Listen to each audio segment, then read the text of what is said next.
నమస్కారం, welcome to I dream. ధర్మ మార్గం కార్యక్రమానికి స్వాగతం. నేను మీ విజిత. ప్రస్తుతం మనతో పాటు ఉన్నారు ప్రముఖ జ్యోతిష్య వాస్తు పండితులు బ్రహ్మశ్రీ అన్నవరపు తిరుపతి మూర్తి అవధాని గురుగారు. ఇప్పుడు వారితో మాట్లాడదాం. నమస్కారం గురుగారు. ఓం శ్రీ మహాగణాధిపతయే నమః. గురుగారు, నవరాత్రులు ప్రారంభం కాబోతున్నాయి. నవరాత్రుల విశిష్టత, పూజా విధానం గురించి తెలియజేయండి. తప్పకుండా అమ్మా. నమో దేవ్యై మహాదేవ్యై శివాయై సతతం నమః. నమః ప్రకృత్యై భద్రాయై నియతాః ప్రణతాస్మతాం. ఓం శ్రీ మహాగణాధిపతయే నమో నమః. మనకు ఈ నెల 3వ తారీఖు నుంచి, వచ్చే నెల అంతే 3వ తారీఖు నుంచి నవరాత్రులు ప్రారంభమవుతున్నాయి. ఎప్పట్లాగానే దశాబ్దాలుగా శతాబ్దాలుగా ఏ విధానాన్ని అయితే అనుసరిస్తున్నారో, ఇంద్రకిలాద్రి విజయవాడలో అమ్మవారికి ఏ విధానాన్ని అనుసరిస్తున్నారో అదే విధానాన్ని ప్రతి ఒక్కరూ అనుసరిస్తూనే ఉన్నారు. కానీ ఒక్కొక్కసారి ఒక్కొక్క మార్పులు అనేటువంటివి ఉంటూ ఉంటాయి. ఆ మార్పుని మనం గమనిస్తే జీవితం అనేటువంటిది స్థిరంగా నిలిచి ఉంటుంది. ఓకే. చలం అచలం, కదలటం స్థిరంగా ఉండిపోవటం అనేటువంటిది రెండు విధానాలు. కొన్ని శతాబ్దాల క్రితం చూస్తే ఇప్పుడు జరిగేటువంటి నవరాత్రులు ఏవి నవరాత్రులు కావు. ఏదో ఒక ఆచరణలో వస్తున్నాయి ఇవన్నీ కూడా. ఉమా కాత్యాయిని గౌరీ కాళీ హై మమతీశ్వరి శివా భవాని రుద్రాని సర్వాణి సర్వమంగళ అపర్ణ పార్వతి దుర్గా మృడాని చండికాంబిక ఆర్య దాక్షాయిని చేవి గిరిజా మేనకాత్మజ అనేటువంటి అమ్మవారిని ఆరాధన చేసేవారు. తర్వాత నవదుర్గల్ని ఆరాధన చేసేవారు. సప్త మాతృకల్ని ఆవాహన చేసేవారు. దశ మహావిద్యాధి దేవతల్ని 4 పూటల్లో కూడా ఆరాధన చేసుకుంటూ ప్రశాంతంగా ఉండేవారు. అయితే ఈ ఆరాధనలు అనేటువంటిది గుప్తంగా గోప్యంగా కొన్ని నడుస్తూ ఉండేవి. ఒక రోజుకి సుమారుగా 16 గంటలు ఈ ఆరాధనలు జరిగేవి. ఓకే. కాలం గడుస్తున్న కొద్దీ కాలానుగుణంగా కాలం మారిపోయింది, కాలం మారుతుంది అంటారు. కాబట్టి కాలం ఎప్పుడూ మారలేదు. మనుషులు మారుతూ అంతంతసేపు కూర్చోలేక ఎవరు చేస్తారులే అంతంతసేపు ఆరాధనలు అని చెప్పి అన్నీ తగ్గించుకుంటూ కావాల్సిన రీతిలో ఉదయం ఒక 1.5-2 గంటలు, సాయంత్రం 1.5-2 గంటలకి కుదించుకొని నవరాత్రులు చేసుకుంటూ వెళ్తున్నారు. ఓకే. ప్రతి ఒక్కరికి నేను సజెషన్ ఇచ్చేటువంటిది ఏమిటి అంటే, ఇప్పుడు ఉన్న వాతావరణంలో మనం చూసినటువంటి వాటిలో చూడబోయే ప్రమాదాలు ఎక్కువ ఉన్నాయి. ఆర్థికంగా ప్రతి ఒక్కరూ కూడా చాలా అంటే చాలా, ఇంత అని చెప్పడానికి వెళ్ళలేదు, ఆ స్థితిలో ఇబ్బంది పడేటువంటి పరిస్థితులు ఉన్నాయి. ప్రతి మనిషికి రూపాయి అనేటువంటిది చేతిలో ఉంటే జీవితం ఎలా కావాలంటే అలా వాళ్ళు దిద్దుకోవచ్చు. ఆ పరిస్థితి కావాలి, రూపాయి లేదు ఏం చెయ్యాలి అనేటువంటి ఆలోచన లేకుండా అమ్మవారి అనుగ్రహం వల్ల నా దగ్గర రూపాయి ఉంది, నాకు ఏ ఇబ్బంది లేదు అనేటువంటి స్థితి కావాలి అని అంటే ఈ నవరాత్రులు అపర్ణ నవరాత్రులుగా అపర్ణ అమ్మవారిని ఆరాధించడం చాలా శ్రేయస్కరం ఈ నవరాత్రుల్లో. ఓకే. అపర్ణ, అప్పగత్త రుణ అపర్ణ, ఆర్థిక ఇబ్బందులు ఉన్న వాళ్ళు ప్రత్యేకించా అంటే ఆర్థికమని కదమ్మా, ఒక ఆర్థికమనే కావచ్చు, వైవాహిక విషయం కావచ్చు, సంతాన విషయం కావచ్చు, పురోగమనం కావచ్చు, ఎంత ప్రయత్నం చేస్తున్నా ముందుకు వెళ్ళట్లేదు, నాకు అభివృద్ధి కావాలనుకునే వాళ్ళు ఎవరైనప్పటికీ కూడా ఈ నవరాత్రులు 9 రోజులు అమ్మవారిని కలశం పెట్టుకొని ఆ అపర్ణ నవరాత్రులు విశేషంగా ఏంది వాళ్ళకి అవగాహన లేకపోయినా అపర్ణాయై నమః అని చాలు. ఇంత అమ్మవారి విగ్రహాన్ని తీసుకొని ప్రతిరోజు సాయంత్రం పూట అన్ని ధాన్యం అయితే వడ్లు లేకపోతే బియ్యం తీసుకొని పెరుగులో కలిపి అపర్ణాయై నమః అని చెప్పి అమ్మవారికి అభిషేకం చేసుకొని శుభ్రంగా మళ్ళీ కడిగేసి పక్కన పెట్టుకొని అపర్ణాయై నమః అని చెప్పి కుంకుమ వేసుకొని అంత క్షీరాన్ని నివేదన పెట్టుకోవటం. మొదటి రోజు నుంచి 10వ రోజు వరకు కూడా అపర్ణ వృత్తాంతము, అంగారక అంటే కుజ వృత్తాంతం, జన్మ వృత్తాంతం, ఈ రెండు కూడా విన్న 10 నిమిషాలు ఈ అపర్ణ ఆరాధన చేసుకుంటూ ప్రతిరోజు సాయంత్రం టైంలో అపర్ణ వృత్తాంతం ఆరాధన చేసుకున్న తర్వాత కనుక విన్నట్లయితే ఖచ్చితంగా ఈ విజయదశమికి వాళ్ళు విజయాన్ని అందుకుంటారమ్మా. దీనికి కొన్ని విశేషంగా చరిత్రలో చెప్పబడిన కొన్ని విషయాలు కూడా ఉన్నాయి. అందులో క్లుప్తంగా ఒకటి చెప్తాను, తర్వాత అపర్ణ వృత్తాంతం అంటే ఏంటి విషయం కూడా ఇంకొక వీడియోలో నేను వివరిస్తానమ్మా. ఒక గ్రామంలో ఒక బ్రాహ్మడు ఉన్నాడు. ఆయనకి ఈశ్వరుడి అనుగ్రహం వల్ల అమితమైన సంపాదన ఉండేది. కొత్తగా వివాహం చేసుకున్నాడు, వచ్చాడు. అతనికి ఉన్నటువంటి దాంట్లో అందరికీ రోజు అన్నదానం చేసుకుంటూ అన్ని రకాలుగా చేసుకుంటూ ఉండేవాడు. అయితే కర్మ ప్రారబ్ధం ఎటువంటి వ్యక్తినైనా ఇబ్బంది పెడుతుంది. స్వయంకృతాపరాధాలు కొన్ని ఉంటాయి. ఆ స్వయంకృతాపరాధం ఏమిటి అంటే ఈయన అందరికీ కూడా ప్రతిరోజు అన్నదానం చేయడమే పాపం. అన్నదానం చేయడం పాపం ఏంటండి అని అనిపిస్తుంది. అపాత్ర దానం అంటారమ్మా. అంటే ఇంట్లో బియ్యం ఉంది, పప్పు కూరలు ఉన్న వాళ్ళకి మనం అన్నదానం చేయకూడదు. అన్నదానం అంటే ఎవరు చేయాలి? అన్నార్థులకి చేయాలి. ఆ తిండి లేక ఇబ్బంది పడే వాళ్ళు ఎవరైతే ఉంటారో వారిని వెతికి అన్నదానం చేయాలి.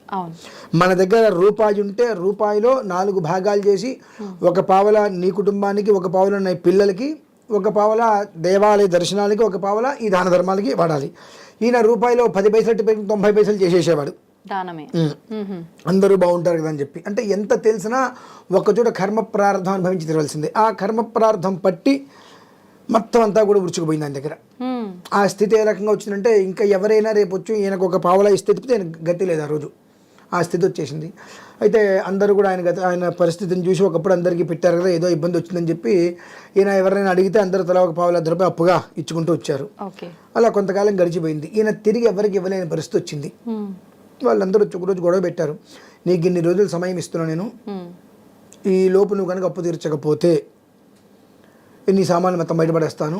నీ దగ్గర ఈయన ఏమన్నా అంటారేమో ఒక ఉద్దేశంతో నీ దగ్గర ఉన్నప్పుడు ఒళ్ళు కొవ్వెక్కి నువ్వు అందరికీ దాన ధర్మాలు చేసావు, అది మా తప్పు కాదు, నువ్వు చేసేటప్పుడు నువ్వు జాగ్రత్తగా ఒళ్ళు దగ్గర పెట్టుకోవాల్సింది చెప్పి నానా రకాల మాటలు అన్నారు.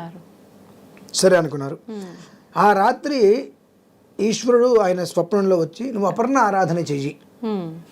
చైత్రమాసం, శ్రావణ మాసం, ఆశ్వీజ మాసం, కార్తీక మాసం, మాఘమాసం, ఈ 5 మాసాలలో అపర్ణ ఆరాధన చేస్తే నీ కష్టాలు మొత్తం తీరిపోతాయి. విశేషం ఆశ్వీజ మాసం, ఈ నవరాత్రులు కూడా వస్తున్నాయి కదా అని చెప్పి స్వప్నంలో ఈశ్వరుడు చెప్పడం జరిగింది. వెంటనే ఆయన అన్నీ వదిలేసుకుని అమ్మవారి దగ్గర కూర్చొని, అమ్మ అపగత రుణ అపర్ణ అంటారంటే రుణం అనేటువంటిది లేకుండా చేస్తావు, రుణం అనేటువంటిది రాకుండా చేసేటువంటివి తల్లివి నీవే కాబట్టి నేను నిన్ను నమ్ముకొని కూర్చుంటున్నాను. ఆ అప్పు అనేటువంటిది నాకు ఏ రకంగా తీరుస్తావు, నీదే బాధ్యత అని ఈ నవరాత్రులు అన్ని రోజులు కూడా ఆయన అక్కడే అమ్మవారి దగ్గర కూర్చున్నారు.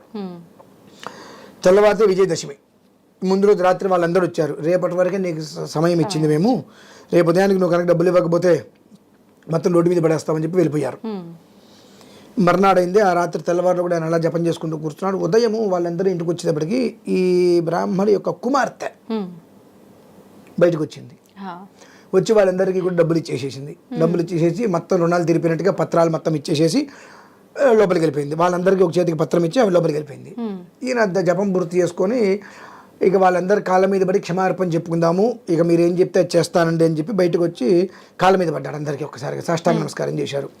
నా గతి లేదండి అనగానే అందరూ ఒకసారి లేచి వచ్చి ఆయన నిలబెట్టి ఆయనకి కాళ్ళకి నమస్కారం చేసి, అయ్యా మేము మమ్మల్ని క్షమించండి, మీ అమ్మాయి వచ్చి అందరూ అప్పు తీర్చేసింది అన్నాడు. ఆయన ఆశ్చర్యపోయాడు. ఆయనకి వివాహం కొత్తగా అయింది, సంతానం లేదు ఇంకా అప్పటికి. అంటే ఆయన అపర్ణ తల్లి, నువ్వు తప్ప నాకు వేరే శరణ్యం లేదు, నువ్వే శరణ్యం. అంటే అపగత రుణ అపర్ణ. ఈ 10 రోజులు కూడా ఈ అపర్ణ నామాన్ని స్మరిస్తూ ఈ వడ్లు లేదా బియ్యము పెరుగుతూ అమ్మవారికి అభిషేకం చేసుకుంటూ ఆ ఒక్క అపర్ణ వృత్తాంతము మరియు అంగారక వృత్తాంతం, కుజ వృత్తాంతం, జన్మ వృత్తాంతం, ఈ 2 కూడా వెంటనే ధ్యేయంగా పెట్టుకున్నాడు ఆయన. విజయదశమితో ఆయనకున్న అప్పులన్నీ కూడా అమ్మవారు వచ్చి తీర్చేసిందండి. విచిత్రం ఏంటంటే అసలు ఆయనకి సంతానం లేదు అప్పటికి ఇంకా, కానీ కూతురు వచ్చి అప్పు నాకు కూతురు రావటం ఏంటి, మీ అమ్మాయి వచ్చిందండి అపర్ణాట కదా పేరు అంటే ఆశ్చర్యపోయాడు ఆయన. అంటే వాళ్ళందరూ ఆశ్చర్యపోయారు. మీరు అనుష్ఠానం చేసుకుంటే మీకు దర్శనం ఇవ్వకుండా అమ్మవారు మా అందరికీ కూడా దర్శన భాగ్యాన్ని ఇచ్చిందని చెప్పి ఆ కాగితాలు మొత్తం వాళ్ళు చించేసేసి ఆ డబ్బులు మొత్తం మళ్ళీ అమ్మవారికి మీరు ఆరాధన చేయండి అక్కడ ధారపోసి వెళ్ళిపోయారమ్మా. అంటే అమ్మవారు ఇచ్చేటువంటిది ఎలా ఉంటుంది అంటే మనం కనిపెట్టలేం. అందుకని ఆవిడ అపగత రుణ అపర్ణ అనేటువంటి నామం వచ్చింది. ఈ ఒక్క ఎవరికైనా సరే ఇటువంటి ఆర్థిక సమస్యలతో పీకల్లోతు సమస్యలలో ఉన్నారు, ఏం చేయలేము అనుకున్న వారు అయినప్పటికీ కూడా ఇక ముందు ఎందుకంటే అమావాస్య గ్రహణం ఉంది, దాని ప్రభావం చాలా దారుణాతి దారుణంగా పడబోతుంది. దాని నుంచి మనం బయటపడాలి అనుకున్నప్పటికీ కూడా ఈ నవరాత్రులు 9 రోజులు ఒక కలశం పెట్టుకొని ఎండిపోయిన కొబ్బరికాయ కాకుండా పచ్చి కొబ్బరి బొండం పెట్టుకుంటే, లేదంటే పీచుతో ఉన్నది పెట్టుకుంటే కొబ్బరికాయ పగిలిపోకుండా ఉంటుంది కనుక పీచుతో ఉన్న కొబ్బరికాయని కలశంగా పెట్టుకొని ఆ కలశంలో నీళ్లు కాకుండా బియ్యం పోసి పెట్టుకోవడం, లేదంటే కనుక పచ్చకర్పూరం, జాజికాయ, జాపత్రి అటువంటివి పొడి అందులో వేసినట్టయితే నీరు పాడైపోకుండా ఉంటుంది. అలా కలశాన్ని పెట్టుకొని చిన్న రూపం విగ్రహం, లేదంటే ఒక రూపాయికి అయినా సరే అపర్ణాదేవి విగ్రహం దొరుకుతుందా? అపర్ణాదేవి విగ్రహం దొరకదు, లలిత అమ్మవారి విగ్రహం తీసుకోండి, లక్ష్మీ రూపం తీసుకోండి, ఒక రూపాయికి ఆయన తీసుకోండి, అపర్ణాదేవిగా ధ్యానించుకోండి. సాయంత్రం సంధ్యా సమయంలో చక్కగా అన్ని పెరుగులో ఒడ్లు కానీ బియ్యం కానీ కలిపి మనకు అభిషేకం చేసేసి శుభ్రంగా కడిగి అక్కడ పెట్టి అపర్ణాయ నమః అనుకుంటూ కుంకుమార్చన చేసుకొని కడిగి అక్కడ పెట్టంటే మళ్ళీ అవే అభిషేకం చేసిన తర్వాత మళ్ళీ కడిగేయాలి శుభ్రంగా. కడిగేసి అమ్మ విగ్రహం దగ్గర పెట్టుకోవాలి మళ్ళీ విడిగా పెట్టుకొని కుంకుమార్చన ఇవన్నీ తీసేయాలి. అభిషేకం చేసి మొత్తం తీసి పక్కన పెట్టుకొని మళ్ళీ కుంకుమార్చన అపర్ణాయ నమః అని కుంకుమార్చన చేసుకొని పరమాన్నాన్ని నివేదన పెట్టి ఈ ఒక కథ చెప్తా. ఇప్పుడు కథ ఇంకొక వీడియోలో చెప్తాను, వినండి. కథ 10 నిమిషాలు, ఈ మొత్తం చేయడానికి ఒక 10 నిమిషాలు పడుతుంది. సాయంత్రం 6-6:30 కూర్చొని, అంటే 5:30 గోధులుగా సమయంలో కూర్చొని 6:30 వరకు మీరు చేసుకుంటే ఖచ్చితంగా ఈ 10 రోజులు ఇలా చేసుకుంటే విజయదశమి అనేటువంటిది విజయాన్ని చూస్తారమ్మా. విజయదశమి మూలం వినాలమ్మా. ఈ కథ వినకపోతే ఉపయోగం లేదు. అంటే వృత్తాంతం, అపర్ణాదేవి అంటే ఎవరు, గౌరీ అంటే ఎవరు, కార్తికాయని అంటే ఎవరు, ఉమా అంటే ఎవరు, అసలు ఈ పేర్లు ఎందుకు వచ్చినాయి, కుజుడికి ఎన్నో అపర్ణాకి సంబంధం ఏంటి, కుజుడు ఎవరు, కుజుడికి ఈ ఒక నవరాత్రులకు సంబంధం ఏంటి తెలియాలి కదా. ఇవి తెలుసుకోగలగాలి. ఇవి తెలుసుకోగలిగితేనే ఈ 10 రోజుల్లో ఉన్న తుప్పు మొత్తం పోతుందమ్మా. షట్చక్రాలు చక్కగా పనిచేస్తే తీరుతాయి. అమ్మవారే వచ్చి మనకు అండగా నిలుస్తుంది. ఇది 2-3 సార్లు మా అందరికీ కూడా అనుభవం జరిగింది కనుక ఈసారి మేము కూడా పరిపూర్ణంగా ధాన్య రాశుల మధ్యలో, అంటే చుట్టూతో కూడా ధాన్యాన్ని మొక్కలుగా వేసేస్తుంది, అంటే ధాన్యం పెడుతుంది, అందులో నుంచి మొక్కలు వస్తాయి. ఆ మొక్కల మధ్యలో అమ్మవారిని స్థాపించి అపర్ణ నవరాత్రులు చేస్తున్నాము. కాబట్టి ప్రతి ఒక్కరూ వాళ్ళ ఇంట్లో కష్టం లేకుండా, విశేషమైన ఖర్చు లేకుండా ఒక 20 నుంచి 30 నిమిషాలు, అరగంట సేపు సమయాన్ని కేటాయిస్తే మానసిక ప్రశాంతత పొందేటువంటి చక్కటి పరిష్కార మార్గం ఇదైతే ఈ నవరాత్రులకి. అయితే మొత్తానికి నవరాత్రుల్లో ఈ 9 రోజులు కూడా అపర్ణ అమ్మవారిని ఆరాధిస్తే శుభం కలుగుతుంది అంటారు. ఖచ్చితంగా. సరే గురుగారు, మరి ఒక మంచి ఎపిసోడ్లో అమ్మవారి వృత్తాంతం కూడా తెలియజేస్తానన్నారు కదా, తెలుసుకునే ప్రయత్నం చేద్దాం ఇంకో వీడియోలో. ధన్యవాదాలు గురుగారు.